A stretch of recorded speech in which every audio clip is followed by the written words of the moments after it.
Alhamdulillahirabbil alamin. Wassalatu wassalamu ala sayyidina Muhammadin wa ala alihi wa sahbihi ajma'in.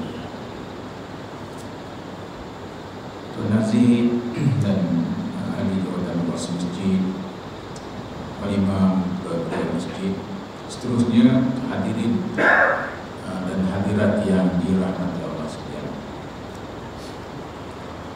Izinkan saya di awal ini mohon maaf dulu, 2 Rabu saya tak dapat sampai.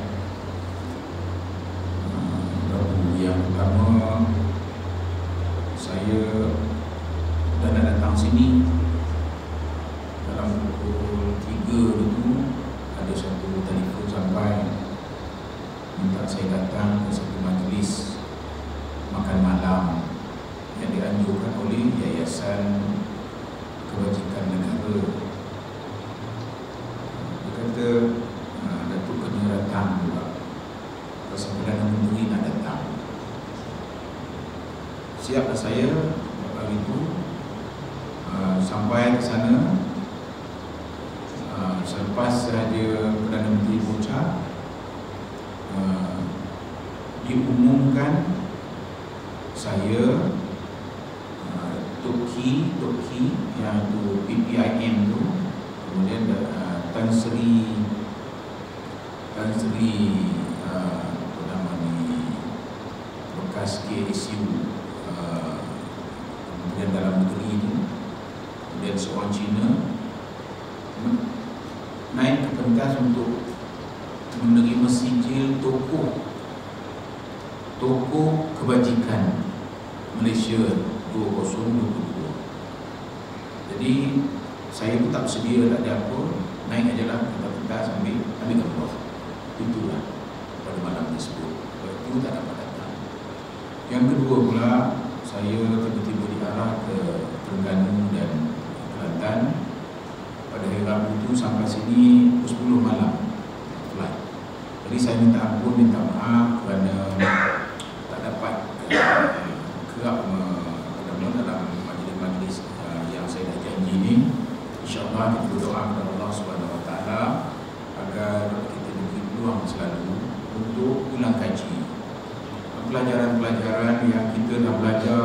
Mungkin bacaannya darjah 1 soal agama dulu kan, beberapa tahun yang lampau. Lepas itu bekal yang itulah yang kita bawa sampai sekarang. Jadi elok juga kita ada masa juga untuk mengingat-ingat kembali, sebab selalu saya sebutkan bahawa agama ini tak ada benda baru. Kalau ada benda baru, dia tu dipanggil ijtihad. Di zaman Nabi perkara tu tak berlaku, maka berlaku di zaman ini. Maka para alim ulama kena bersidang, tak boleh seorang buat keputusan. Bersidang untuk memutuskan. Seperti misalnya di zaman Nabi misalnya tak ada rokok, macam tu, tak ada rokok. Jadi hukum mula-mula dulu ialah merokok makruh, kan, mula-mula. Lepas itu datang hukum yang kemudian ni pula, selepas mereka bersidang kerana doktor kata merosakkan paru-paru, boleh menyebabkan kematian dan sebagainya. Maka ayat yang diambil dalam Quran, jangan kamu campakkan diri kamu ke dalam kebinasaan. Maka perbuatan rokok itu dianggap mencampakkan diri ke dalam kebinasaan. Sebab kita tahu siapa isap rokok, mudaratnya itu lebih banyak daripada baik. Maka hukum sekarang nampaknya semua dah buat keputusan hukumnya haram. Nampak? Itu yang dikatakan hukum tak ada di zaman Nabi. Ada sekarang, maka mereka bersidang untuk membuat keputusan. Jadi keputusan itu kadang-kadang boleh berubah berdasarkan semasa. Jadi datang pula apa nama tu yang pakai kad elektrik tu apa? Dah apa? Vape, satu pula lagi, dah benda baru lagi kan. Jadi ini semua memerlukan hukum-hukum baru. Jadi mereka akan mengambil tamsil ibarat, kalau boleh ambil tamsil, ataupun dia membuat baru. Sebab itu ingat tak, di zaman Nabi Muhammad SAW dan nak wafat dulu, di khutbah akhirnya apa dia kata? Sudahkah aku sampaikan? Sahabat kata sudah aku sampai 3 kali. Aku berharap, katanya, umat aku yang kemudian, yang tak ada di sini, yang tak mendengar aku ni, akan lebih memahami apa yang aku cakap ni daripada kamu semua ni. Sebab itu. Pasal agama ni kan dia berkembang. Dia berkembang, memerlukan berfikir dan sebagainya. Sebab itu ada hukum-hukum yang qat'i, putus. Sembahyang Isyak 4 rakaat, itu hukum tak boleh ubah-ubah. Kita dah selalu cakap, janganlah cuba-cuba nak ubah-ubah, ya. Maghrib 3, rukun sembahyang 13, itu semua qat'i, hukum putus. Hukum yang dah diputus. Yang qat'i itu cakap Arab, cakap Melayunya hukum putus. Yang diputuskan bukan oleh ulama. Al-Quran memutuskan itu. Jadi putus hukum itu, jadi tak boleh ubah. Baik. Untuk maksud tersebut, malam ini kita cuba menghayati balik. Kita cuba menghayati balik satu hadis Nabi Muhammad sallallahu alaihi wasallam yang berkaitan dengan kunut kita, kunut. Kan kita kena kunut sembahyang subuh, kunut, ada kunut. Tetapi ada mazhab yang tak ada kunut. Sebab itu jangan lupa dulu. Ambil asas dia dulu. Apa asasnya? Asasnya dalam rukun sembahyang yang 13 ada tak kunut? Ada tidak kunut? Tak ada kan? Berarti kunut itu tak termasuk dalam rukun. Dia masuk dalam sunat aba'an. Nampak? Sunat aba'an. Ada lagi satu sunat hay'ah. Kan? Jadi itu dia punya sepernya dulu. Itu pasal kita jangan berkelahi. Jangan berkelahi. Mazhab ni wujud untuk orang ada pilihan. Dan apa saja yang dibuat mengikut pilihan tersebut, maka akan meringankan seseorang. Baik. Dalam hadis Nabi Muhammad sallallahu alaihi wasallam disebutkan, saya ambil yang mula-mula dulu. Disebutkan hadis yang pertama, dari Anas radhiyallahu an. Itu yang pertama sekali. Dari Anas radhiyallahu an. Kita tahulah siapa Anas. Anas, pencatit. Bahawa Nabi Muhammad sallallahu alaihi wasallam pernah berkunut sebulan lamanya. Ini dalam hadis ni. Bila dia kunut? Sesudah ia bangkit dari rukuk, iaitu berdoa semoga Allah Ta'ala binasakan beberapa puak dari kaum Arab yang telah menyeksa dan membunuh sahabat-sahabat. Kemudian ia meninggalkan doa kunut itu yang ditujukan kepada mereka. Nampak? Jadi kita tahu dah apa kunutnya ni. Kunut nazilah.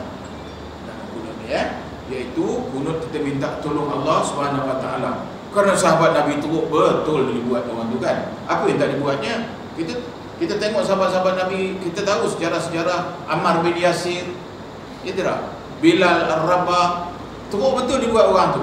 Sedangkan Nabi tak boleh buat apa. Yang boleh hanya berdoa kepada Allah Subhanahu Wa Taala. Ini yang dipanggil kunut, yang dipanggil sebulan dia minta tolong Allah. Tak ada pun tak putus dia supaya. Ini dipanggil sunat. Ini diriwayatkan, periwayatnya Bukhari. Hadis ini sahih. Yang ini kunut nazilah. Kunut nazilah. Kemudian ditambah lagi, Imam Ahmad dan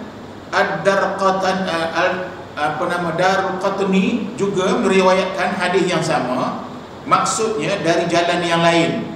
Tetapi dalam hadis Darqutni ini ada tambahan di hujungnya. Apa tambahannya hujungnya? Adapun bacaan kunut pada sembahyang subuh, maka Rasulullah sallallahu alaihi wasallam kekal berkunut sehingga meninggal dunia. Ini hadis sahih. Jadi kalau nak mengatakan Nabi tak buat, maka kita jangan buat. Tak boleh. Walaupun dia hukumnya tadi apa saya sebut, sunat aba'at. Tapi sunat aba'at bersetuju semua mazhab, Sunat abad kalau tertinggal kena sujud sahwi. Tu jangan lupa tu. Kan saya kata tadi kita ngulang-ulang kaji ngulang-ulang kaji supaya kita bila sembahyang tu kita rasa seronok. Sebab di kiri kanan tu ada tak ada kunut-kunut lah, tak boleh. Nabi tak ada kunut lah. Jangan peduli lah apa orang nak cakap. Sebab kita ambilan kita daripada hadis Nabi Muhammad sallallahu alaihi wasallam. Riwayat hadis Bukhari, Muslim, itu hebat sekali lah. Dan status hadis ni sahih. Jadi baik. Kemudian hadis yang dari Anas lagi satu.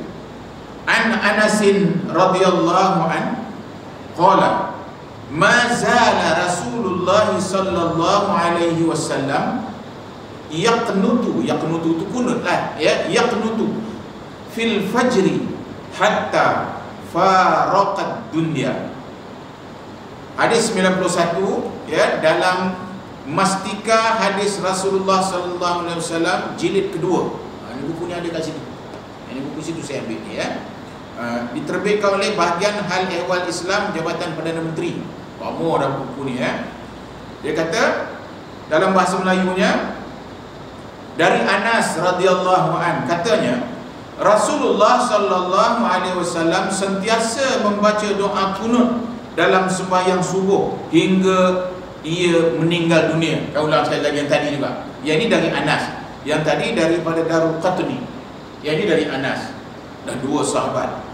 Nampak? Jadi Anas ni pencatat apa saja yang Nabi sebut. Artinya dia sentiasa mengikut Nabi Muhammad sallallahu alaihi wasallam.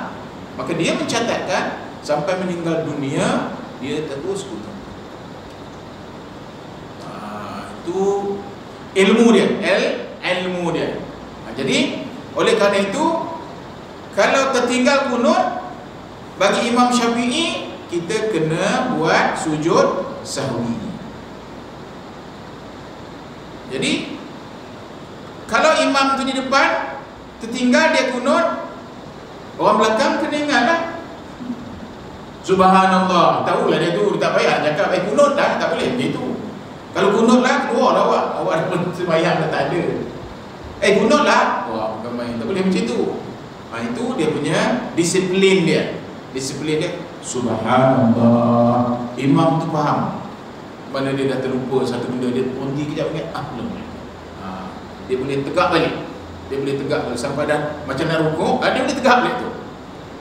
Jadi dia boleh kunut balik. Itu dia panggil ini kunut ni. Baik.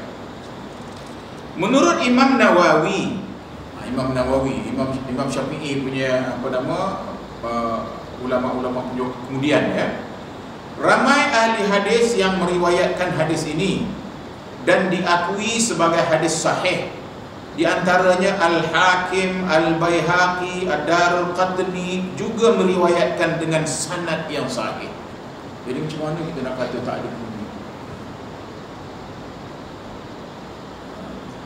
Dan kita pun tak mengatakan kunut itu wajib, tak ada kan? Nabi Muhammad kita Syafi'i pula tak ada dia kata wajib. Tapi Rasulullah buat sehingga dia meninggal dunia. Barangkali yang lain imam-imam yang lain itu melihat oleh kerana tak wajib tak apalah begitu. Tapi yang saya dah sebut, adapun Imam Syafi'i ini dia paling halus sekali. Dia paling halus. Artinya kalau imam ini kata bersentuh lelaki dengan perempuan tanpa ada rasa apa-apa, tak ada batal.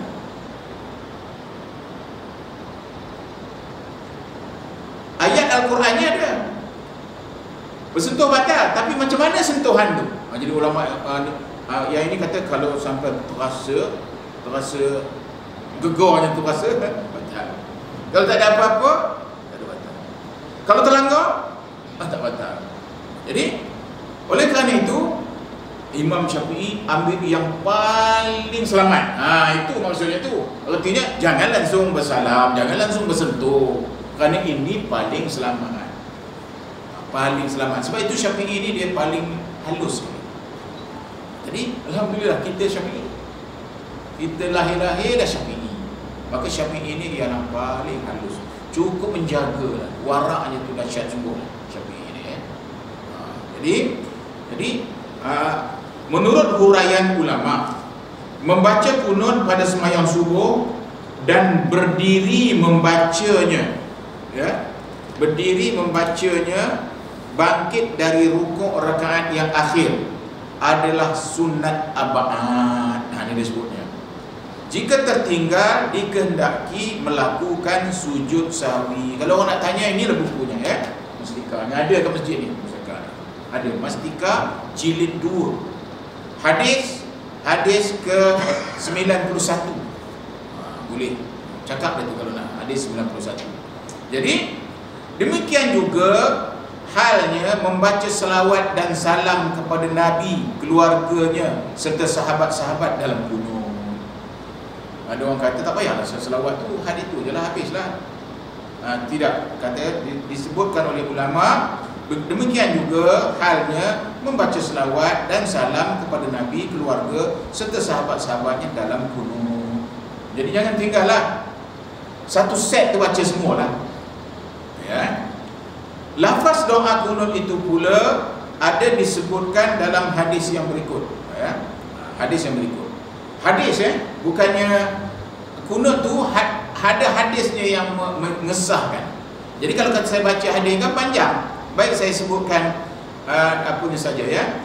Anil Hasan bin Ali radhiyallahu anhuma annahu qala allamani Rasulullah sallallahu alaihi wasallam kalimatin aquluhunna fi qunutil witr.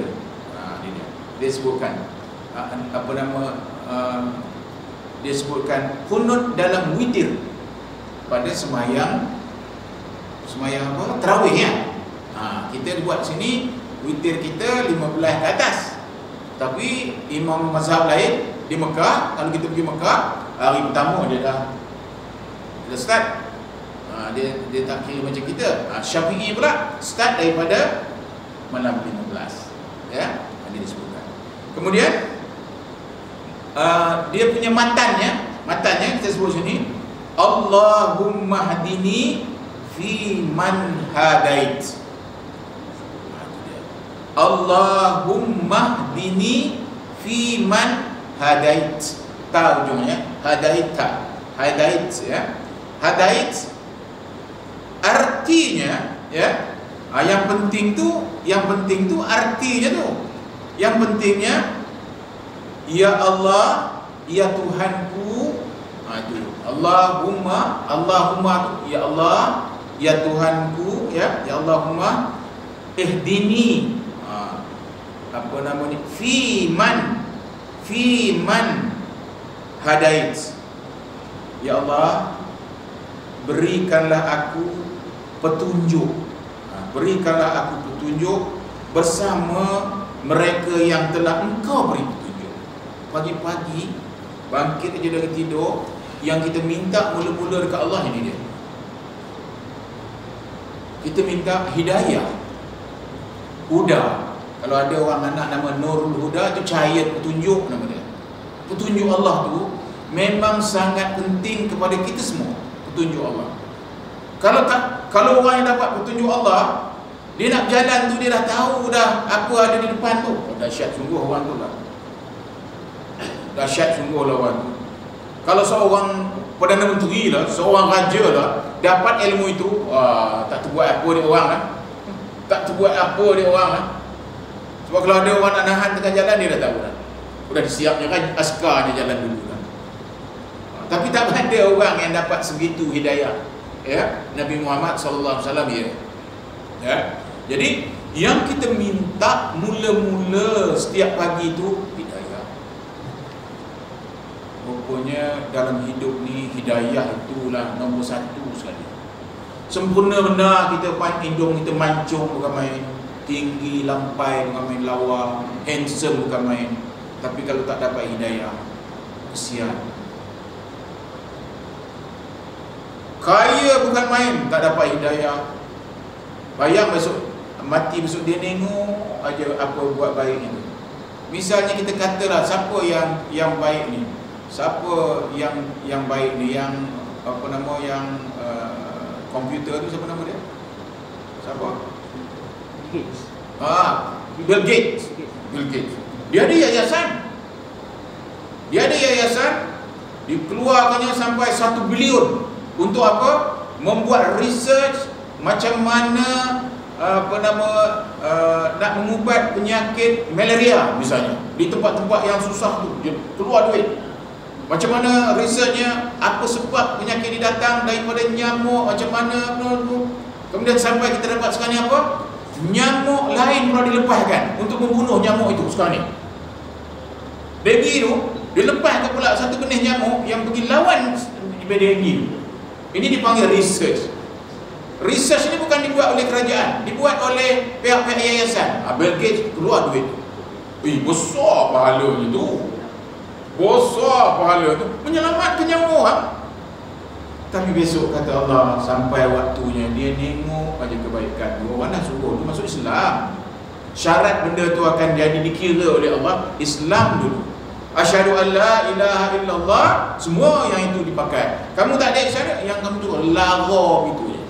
Lagha. Apa nama? Bilal kata faqad dalaghut. Fala juma'atalah. Apa maksud itu? Maka barang siapa yang bercakap-cakap pada waktu khatib berkhutbah, walaupun cakap itu, apa cakapnya? Diam. Itu pun udah kira lagha. Ini pula kalau cakap lain. Sebab itu tamsil dari situ, mufti-mufti kata tak boleh edar ni, apa nama? Tabung. Pasal itu tak adalah bercakap, tapi bergerak. Jadi takut. Ini yang panggil tadi berhati-hati sangat sampai ini. Orang kalau tak ada tak apa, tapi takut pula perangai orang kita ni. Kalau tak bergerak itu kan tak nak dimasukkan duit, padahal dah letak kat situ katanya. Lepas ini Tuan Najib letak merah, tabung tu letak kat depan tu merah biar nampak besar. Tapi kalau sorong tu ngisi belaka, Sekupang pun ngisi juga. Tapi kalau yang sana tu nampaknya banyak orang tak nampak aja. Entah apa kenanya, wallah, itulah rupanya iblis tu ngacau kan. Tak nampak gitu. Jadi sampai nak kena gerak dengan tu sampai gitu. Bukan apa-apa, ini kita bercakap je. Ini cerita bukan di Gesik lah.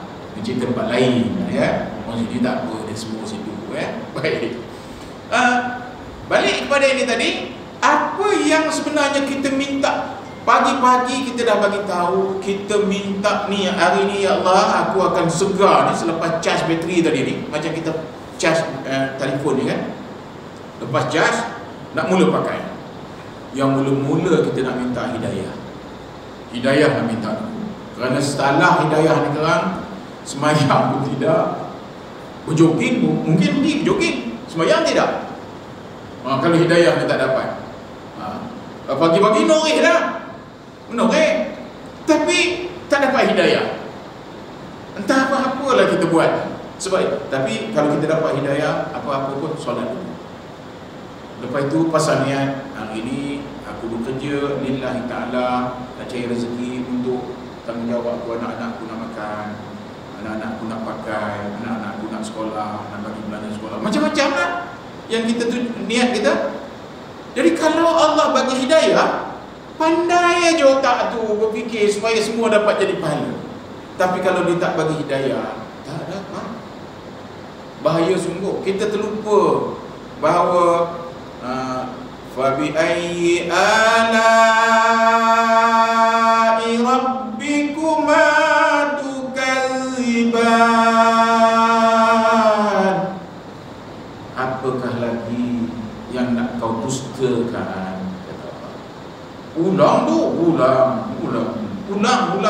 Apa lagi yang nak kau dustakan? Allah dah buat macam ni, apa lagi nak kau dustakan? Jadi hidayah. Dalam Al-Fatihah, ihdinas siratal mustaqim. Nampak? Kita minta hidayah juga. Hidayah itu minta jalan yang lurus. Jalan yang lurus. Dalam dunia ni banyak benar jalan yang belok-belok dia. Belok-kelok macam-macam. Yang menyebabkan sampai ketikanya yang belok tu pula yang elok. Lurus tak elok. Ada pula orang kata tak usah lurus sangat. Kenapa? Kalau lurus tengok tiang tu kayu lurus. Jadi penat dia memikul tu berat. Kalau bengkok siapa nak ambil? Nampak. Jangan lurus. Dulu-dulu saya dengar orang tua cakap. Sampai ada pula macam itu pula rupanya kan. Jadi kita ingat ya juga kalau lurus sangat kan berat projek awak ni. Tak tanggung beban. Sebab kalau orang nak milih pemimpin pun yang lurus. Jadi kalau kau tak lurus sangat tak ada orang melinting kau pemimpin.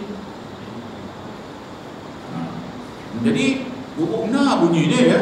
Padahal lurus itu elok. Tapi dalam dunia kehidupan ada orang tidak menggalakkan lurus. Kalau lurus berat, susah kerja. Dia kena bengkok-bengkok sikit. Cuba bayang zaman saya kecil-kecil, bujang-bujang kecil tu. Menoreh dekat sini, kebun orang 10-6 namanya. Ingat tak lagi waktu tu 10-6, tahu 10-6? 10-6 tu kalau dapat 10 kati tu bukan kilo. 10 kati tukang toreh 6. 4 tuan itu panggil 10-6. Cuba bayang macam mana nak. Itu ialah, saya fikir itu ialah ujian lurus yang susah lah. Sebab tokek tak ada situ. Kita menoreh. Getah kita tu berapa kati kita dapat, kita je tahu. Dan kita akan report kepada tokek, besok cukup bulan ni dapat sekian ni. Inilah duitnya. Ni jangan main. Artinya latihan lurus dah elok lah di kampung ni. Latihan jadi orang lurus. Tapi agak tak tahu berapa orang yang lurus. Bukan senang lah lurus tu. Sebab ini duit ni yang dipegang ni. Kenapa pula dia dapat banyak, aku yang lebih. Pula dah datang yang beli tu kan. Aku yang nurus ni dia mana apa-apa. Dia duduk je rumah. Dia pun bukan tahu. Sudah. Cuba bayang. Pada saya kan, ya Allah, latihan jadi lurus. Nak ada hidayah. Baik. Itu yang pertama. Yang kita minta yang pertama kepada Allah, hidayah. Yang kedua, dan selamatkan aku bersama mereka yang telah engkau selamatkan. Wa afini fi man afait. Selamatkan. Di sini dia sebut selamatkan. Tapi kalau dalam bahasa Arab, afiyah apa artinya? Afiyah. Apa khabar kita kata sihat wal afiyah. Sihat wal afiyah. Rupanya yang kedua kita minta dekat Allah Subhanahu Wa Taala sihat dan selamat. Rupanya sihat ni penting benar. Sihat ni nombor 2 kita minta. Yang pertama tadi hidayah, nombor 2 sihat. Kemudian kita minta lagi wa tawallani fi man tawallait. Kalau ramai kan lana lah ya. Dan tolongilah aku bersama mereka yang telah engkau tolong. Memang kita ni bergantung benar kepada pertolongan Allah Subhanahu Wa Taala. Sebagai orang yang ada peluang, ada peluang merancang dan sebagainya. Ini ada projek besar ni, projek besar. Ini projek besar, ini projek besar, ini projek besar. Orang tu pun buatlah kertas kerja buat projek ni dulu. Kadang semua tak dapat. Apa satu pun tak dapat. Pasal apa? Kita bergantung kepada Allah. Kita ikhtiar kita lah. Tapi pergantungan kepada Allah tu ada. Sebab itu kita sebutkan di sini disebutkan bahawa wa tawallani fi man tawallait. Kita sambung laju sikit. Wa barik li fi ma a'tait, dan berkatkanlah bagiku pada segala nikmat yang telah engkau kurniakan. Nikmat-nikmat yang kita minta ni, kita minta Allah berkat. Ada banyak tak berkat. Banyak tak berkat. Habis gitu je jadi merah. Habis gitu je. Kadang baca bismillah nak makan pun tak sempat. Tak berkat dah. Tak ingat yang bismillah. Yang nampak ialah sampai petai. Nerujun dia terus. Ini untuk mudah faham aja saya cakap ni ya. Untuk mudah faham aja. Nak senang faham, tak ada barakah. Kadang-kadang kita kerja daripada pagi sampai malam, lambat balik. Tapi bila tengok besok duit tak cukup juga. Orang sebelah tu elok aja dia kerja, gajinya kecil dari aku, tapi apa semua yang aku ada dia ada. Dia boleh ke masjid, dia dah pergi sana, aku belum lagi pergi. Apa hal aku ni? Itu nama panggil tak barakah. Jadi berhati-hatilah supaya keberkatan itu ada. Ada orang bawa RM5-6 aja ke pekan, tapi keberkatan duit itu, hati dia senang dan sebagainya. Ada orang bawa banyak benda duitnya, tak tahu apa nak dibeli. Marah hati, barang semua mahal. Siapa langsung tak beli tu orang. Balik-balik mana barang? Benci tengok barang mahal, tu tak berkat lagi. Hati dia tak senang. Ya tidak? Jadi saya kata cukup banyak itu dulu. Ada sikit lagi ni, waqini birahmatika syarra ma qadait. Kalau ada masa depan kita sambung sikit, kita masuk benda lain juga. Jadi balik pada tadi, pertama hukumnya sunat arba'ah. Ya, dia tidak masuk dalam rukun. Ya. Jadi sunat arba'ah ni kalau tak dibaca, kalau tertinggal sunat sujud sahwi. Tapi kalau kita berada dalam majlis orang, imamnya tu bukan imam kita duduk belakang, tak ikutlah imam tu. Sebab inilah cara kita mengikut. Macam di Mekah kan, di Mekah mana ada kunut? Tak adalah. Kita ikut aja imam tu. Imam tu lah tanggung semua hal ni. Itulah style kita. Kan kalau kita dalam satu jemaah ni, malaikat tengok siapa khusyuk, imam tak khusyuk. Ada seorang khusyuk dalam tu kan, semua sembahyang ni diterima oleh Allah Subhanahu Wa Taala. Jadi itulah sistem Allah Subhanahu Wa Taala yang kita boleh petikaikan. Jadi itu saja untuk malam ni. Imam.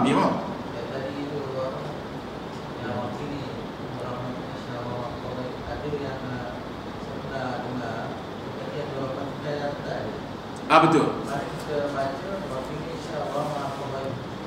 Waqina ni ada. Dan peliharalah daku dengan rahmatmu dari kejahatan apa yang telah engkau tetapkan. Jadi di sini ada bertambah birahmatika. Dalam hadis ni ada birahmatika ditambah oleh ulama. Artinya kalau kita buat tak jadi apa. Sebab ulama ada meletakkan. Tapi kalau kita tak nak, tak apa, kita boleh buat. Tak ada masalah apa-apa. Boleh buat pun boleh, tak buat pun boleh, InsyaAllah. Jadi semoga Allah Subhanahu Wa Taala beri keberkatan. Kalau keberkatan tak ada, apa tak jadi kat kita. Wabillahi taufiq wal hidayah. Assalamualaikum